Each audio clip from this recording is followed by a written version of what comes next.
دیتا ہے۔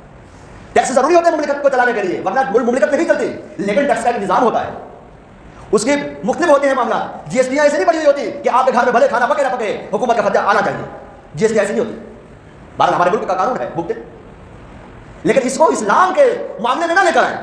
یہ صاحب اچھا برگر کھائیں گے، اچھی اچھی کمپنیوں کے پیزے کھائیں گے، وہاں ٹیکس بھی دیں گے، ٹیکس بھی دیں گے، شکریہ بھی ادا کریں گے، اور جب ان کو اسلام کے معاملے میں کہا جائے گا، جب ان کو دین کے معاملے میں کہا جائے گا، جب ان کو مسجد و مدرسے کے معاملے میں کہا جائے گا، ماتھے پہ ایسے بل پڑیں گے کہ ابھی کسی نے ماتھے بٹھایا جائے گا۔ ایسے معاملہ نہیں ہونا چاہیے۔ وَاصْطَبِرْ لِعِبَادَتِهِ، اللہ کی عبادت کے لیے ڈٹ جاؤ۔ آپ اللہ کی بارگاہ میں پیش کرتے ہیں، اللہ کے حضور آپ صدقہ دیتے ہیں، آپ اللہ کی رضا کے لیے مسلمان کی مدد کر رہے ہیں، اللہ تبارک و تعالیٰ آپ کو بڑھا دیتا ہے۔ ایک شخص ہے 1 کروڑ کا مالک ہے، 2.5 لاکھ زکات نکل گئی اس کی، اگلے سال وہ 5 لاکھ زکات ادا کر رہا ہے، 2.5 لاکھ اس کے نکل چکے تھے 1 کروڑ سے، پھر کہاں سے آ گئے؟ اگر یہ چیزیں گھٹتی اللہ تبارک و تعالیٰ ہرگز حکم نہ دیتا۔ گناہ کرنے سے عمر گھٹتی ہے، اللہ کی نافرمانی